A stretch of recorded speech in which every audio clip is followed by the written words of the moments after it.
Hello everyone, SirMonkeySuit here, back again with Hunter Hunter Away on episode 105. And in the last episode, I guess there's not really much to talk about in regards to things being set up, other than really Meruem is still trying to find that win at Gungi against that little girl that we still haven't got the name for yet, which I'm surprised. I'm sure we'll get it at some point. But yeah, so I mean that was pretty much it. The only other thing was we had obviously Cheeto causing a bit of a chaos with Morel. Morel overcoming it though, and whatnot. And yeah, we'll have Leol, who is using an ability with a rental pod. I think that's what he called it, right? Which allows him to sort of gain access to somebody else's power under the right conditions. If they owe him one, it's like an IOU, isn't it? So. We have Leol using Flutter's power because Nov caught Flutter. And I still don't know how the hell he did it. Considering how high Flutter was above the ground, I don't know how the hell he got up there. And I don't know if we'll ever know. But yeah, so that happened. We haven't really seen Gon or Killua, in those past two episodes, I don't think. Maybe, I think we went to see Gon, once for, a little scene, but... Yeah, other than that, there was no Gon or Killua. So yeah, I mean, I don't think there's anything to really talk about other than Meruem liking the challenge. So he's getting a bit of character development. So yeah, we'll see where that goes. But yeah, there's nothing else to really talk about. So we're just going to get in episode 105 and see what we get. So without further ado, let's go.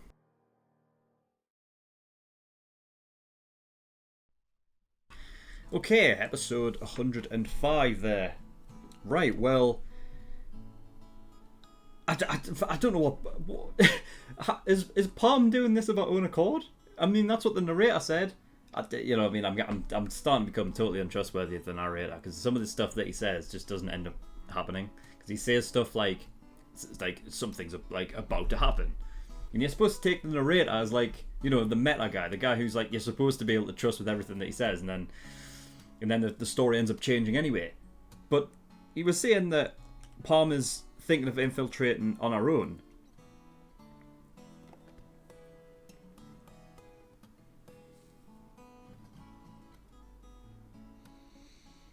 And then the narrator beforehand was saying that this was Nov's last best chance and last chance to infiltrate himself. Even though Nov doesn't, he's not familiar with exactly what is going on the inside. So it's just going to be a question of how this works, how the meeting, how's Palm going to infiltrate?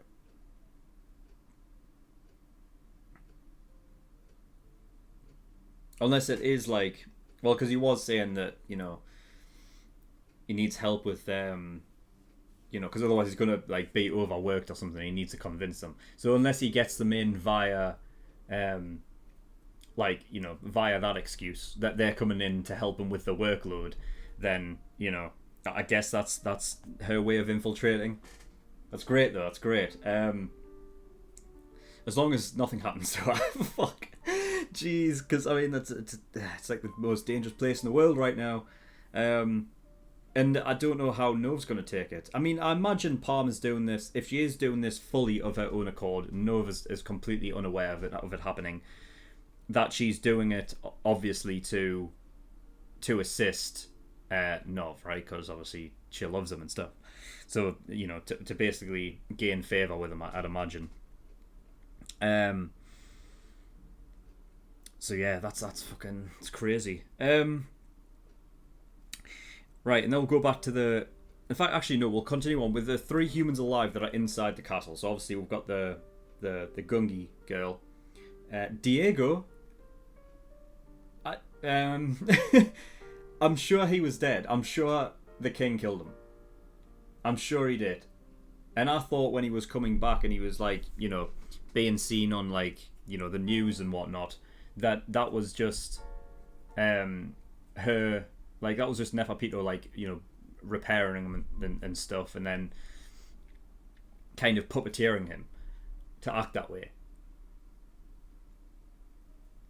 But I remember, like some episodes back, I was saying it's a bit weird how Diego's like talking and stuff because I didn't know it could go to that degree. I thought bringing him back was like bringing back like a Frankenstein monster. Like it's not like he can talk, but apparently, it can. I'm sure he died. I'm sure he did. Anyway, so yeah, Diego's one, and then the secretary guy who just got introduced to, and yeah, he's browsing for some female contact, and yeah, I mean, he just happens to pick up Palm. Well, if that, like, I guess it was sort of just like on. She must have just put it out there as like, oh well, maybe this is the one thing like I possibly can do, so let's try it, and then it just happened to work out, because the amount of like girls that he was looking at, she might not have gotten picked.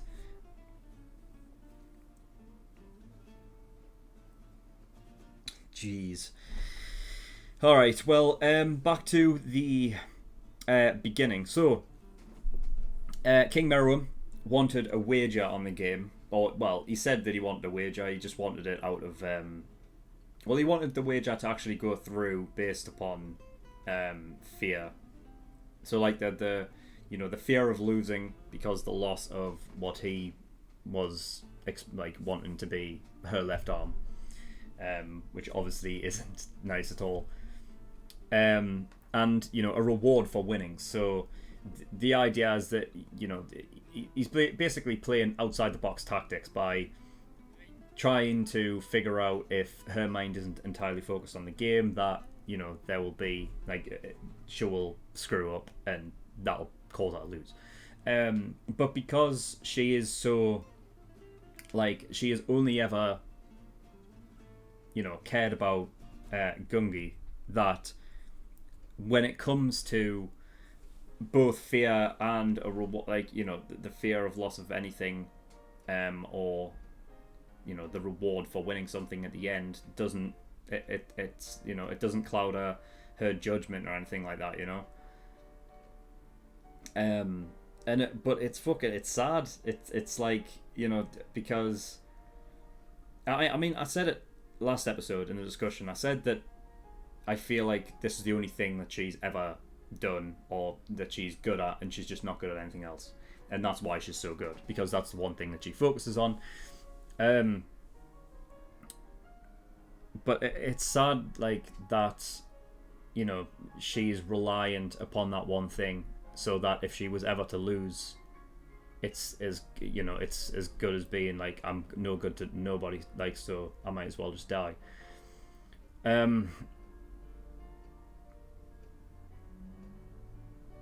I suppose it lightens up the fact that like I don't feel like it's weird, because it's like I don't feel I feel like I wouldn't feel as bad if she were to sort of die, because then at least she was like at least she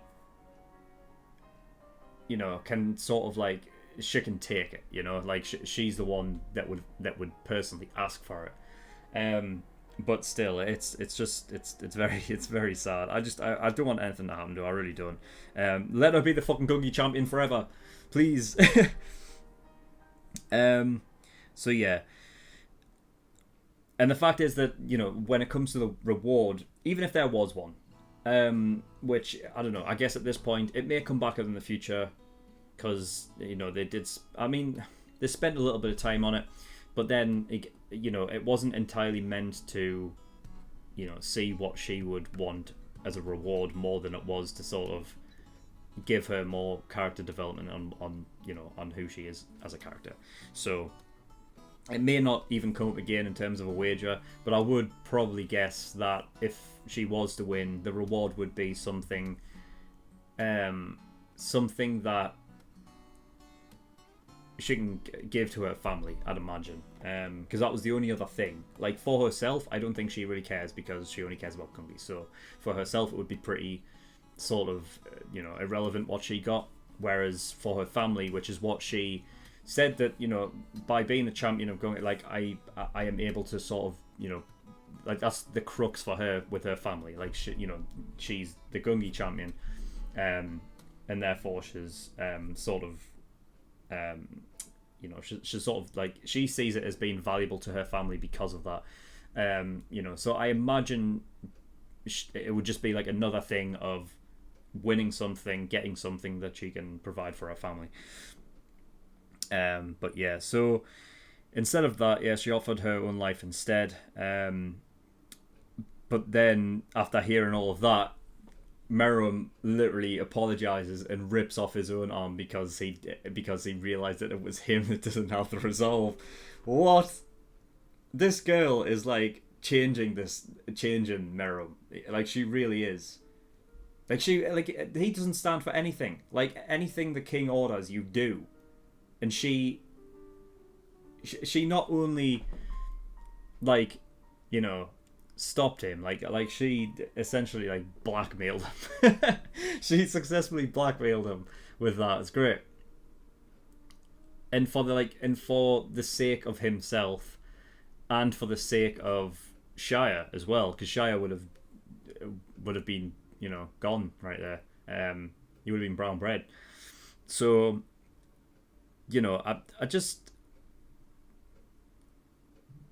I'm really interested in her as a character because she is like she's like the centerpiece of making King Meruem like a more developed character. He was saying the character was like monologuing and stuff and talking about how how like he wants to understand like everything, and the fact that he doesn't know certain things or as much that he actually wants to, that it's like annoying him in a way.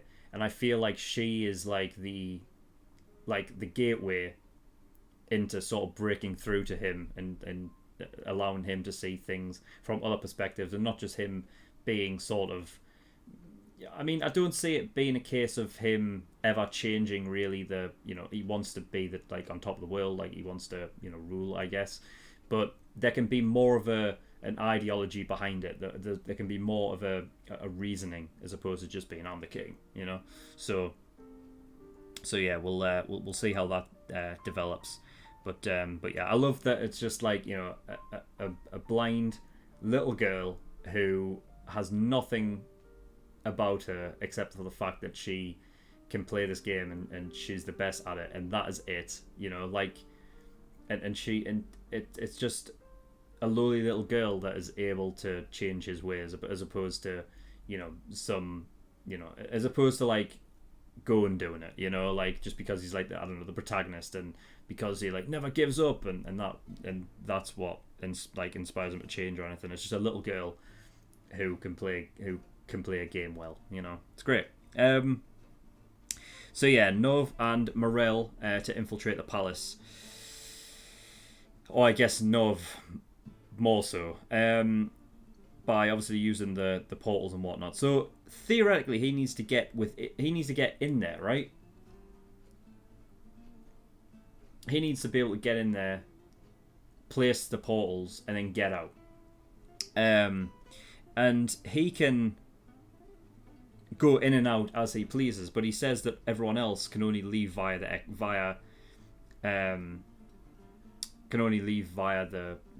portals, the exit portals or whatever. So to get in, they're going to have to literally like scale the wall or get in through the doors, right? Because they're going to be on the outside, and then the portals on the inside are used as a quick getaway in case like shit goes bad. I'm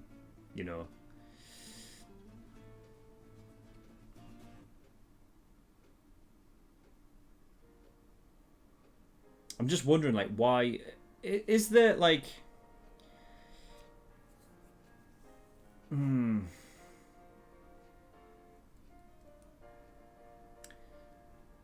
he said that he wanted the ones that really matter are the portals that are inside the palace, and he's got one near, one like semi far away, and then the other one far away. And then he was talking about how if there was an ambush, it would mean trouble. So why would they, like, is he just saying that based upon the fact if they managed to set up an ambush in a place like that's just like luck, like they just happen to, you know, have an ambush set up around a certain portal or whatever? I guess that's the reason why he set up like 3 different like sort of, you know, places. But they are like they don't seem that far away, like they're like from each other. I mean, as opposed to like having them like, you know, dotted around like maybe like each corner or whatever. I suppose then all the portals will be far away. But I guess there's a limit to how many portals you can actually have. So yeah, I mean, I guess we'll just have to see exactly what happens with that. I mean, I suppose it goes hand in hand with the fact that Nove doesn't know exactly what's going on in there. Like, he's not aware of, like, you know, the 3 humans in there. He's not aware of the you know, the other chimera ants that are in there, or the sort of relationship that they have with the royal guards and stuff. Like, the royal guards know that, you know, they're in it for themselves as opposed to actually trying to help out the king and the royal guards, right? So, you know, he's unaware of all of this. So it is like one of those things where it's just like you kind of just have to trust your gut on like when to do things, when to go in, when to attack, when to get the hell out of there, because you don't know what you're really going to come up against. So yeah, it's a scary thing. It's no wonder he's like, you know, sitting there going like, yeah, it's pretty fucking tense. It's like, yeah, no shit. Yeah, we'll have Neferpito with the Dr. Bly thing, which is the repair toy. So yeah, that's the first time we've seen that, which is obviously was used to, you know, to like bring Kite back to life and stuff like that, and whatnot. Well, back to life. I mean, it's a full-on repair toy. I just don't know to what degree, like, you know, like, because, you know, Kite was clearly fucking dead. I mean, it's not really like he's alive now, more than he's just a puppet. You know, he's just like a fucking. It's like he's just, you know, his arms and legs and stuff are being moved around by strings essentially. But, you know, I mean, it just basically goes to show like Neferpito's like the ability and talent that she actually has in order to, you know, use all of these fucking puppets that she's, you know, clearly expending aura on all the time. Gotta be, right? And yeah, Nove said that he can sense N as well. I don't think that's ever been brought up before, has it? Because what would he be using to sense N? And is it something that everyone has an innate sense of? Like, if you know what N is, like, can you sense it anyway? Can you sense when it's being used? I'm trying to think, but like, because obviously there's so many fucking episodes, and like, you know, we're on episode 105 now. So when was N introduced? Like episode like 40 or something. You know what I mean? Like, it's at any point during that time, they could have mentioned like, oh, I can sense like someone's using N here, but I can't remember. So I don't know if it's an innate thing that as long as people know what N is, they can sense it, or if it's just it's like a specialty that Nove has, or like the higher sort of Nen users can do. You know, it's just interesting, like the fact of it used like, so N, like by definition, is sensing sort of anything within like a certain range, right, all the way around you. Yet sensing N would only really be beneficial as long as you can sense it when you're outside of that range. So it's interesting that you can sense N from outside of the range, but the N can't sense you, because obviously you'd have to be outside of the range in order for it to be any use whatsoever, right? Unless he was literally within the range when he was trying to sense it. But then that would have been a risk, right? I don't know. Maybe that's what he was taking, just a straight up risk. But you know, if you let me know, that'd be very, very helpful. So thank you very much. And yeah, I mean, that's all I've got. So Damn. It's yeah. I mean, it's starting to pick up now. I can't believe like how like convenient it ended up just having to happen. I was wondering when they were saying like you know the likes of like they're never going to be able to get the royal guards away from the king, and I'm sitting there, I'm thinking, well, how the fuck are they going to do it then? And it just comes down to convenient timing. Like he ripped off his own arm because of this little girl, right? Because of that, Shire was like, right, I'm going to get, you know, Neferpito in here to repair it and, you know, get it back on. And because of that, she can't use N, so, you know, she's the best N user, I'd imagine. Like she has the furthest range. And because she is, you know, repairing the king's arm and to try to put it back on, means that it's the only real time that Nov can actually ever get close. The thing is that like if King Meruem had never like offered the wager, it would never have happened. If King Meruem hadn't have ripped off his own arm, then there wouldn't have been a time for Nov to get in there. If the little girl hadn't have blackmailed him, saying that she refuses to play unless you get your arm repaired, then the infiltration would never be able to happen. So, like, there's so many things that had to, like, you know, that was so, like, conveniently in place for Nov to be able to get in there and infiltrate at the right time. Because at the end of the day, the fact that the narrator was like, this is the best and last time, I'm sitting here thinking, it's like the only time, surely. It's the only time you can infiltrate. Like, you know, I don't see any other time. You know, unless the Royal Guards went, like, independent and didn't give a fuck about the king anymore, but let's be honest, that wouldn't happen. I mean, Shire just nearly offered up his, like, own life just to try and help the king, you know, and he was fine to do so. I'm just interested to see, like, to what degree Shire's end is. I mean, because it can't be that bad that he can only sense within the palace, right? I don't know. I mean, when I'm picturing Neferpito's range, I'm thinking like to the edge of like I don't know, where's the city? The city's within view, right? Just I'm thinking like hers is like way far. His, I don't know, maybe it is just the palace, but I mean, Nov has to get in there, right? He has to.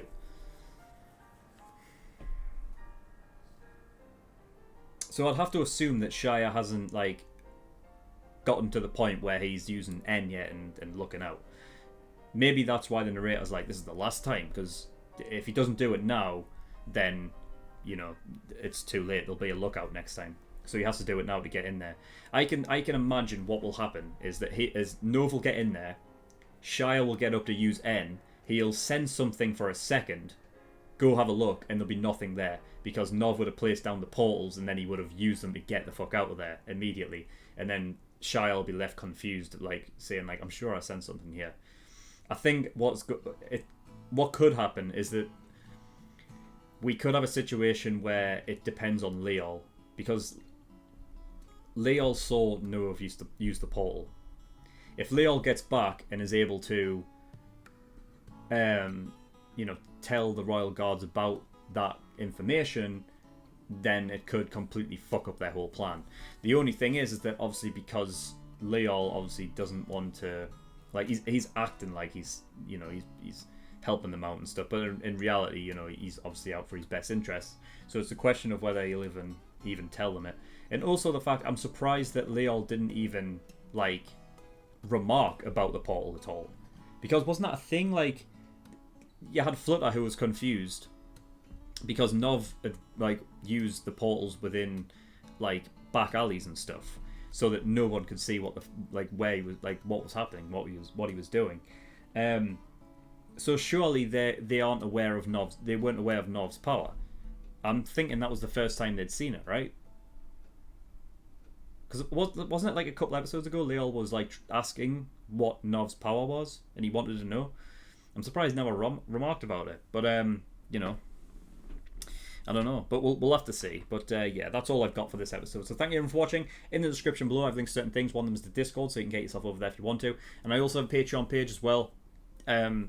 So you can support me, and if you do want to, that'll be very much appreciated. There is a bunch of different tiers and rewards there. Early access, $5 a month. That gives you access to shows a week early, and you get 4 episodes of Hunter x Hunter every week. So, you know, if you can binge watch, you know, like from here to the rest of the show within a month, it's only going to cost you $5, so it's a pretty good deal. There's also full length tier there. Doesn't matter for this show, but for other shows you will need it. And then there are other tiers where you can pay to have me react to a certain show. So if you want me to react to a certain show, go have a look at those tiers and see what they offer. But that is all I've got, so thank you for watching. I'll see you all next time. Bye bye.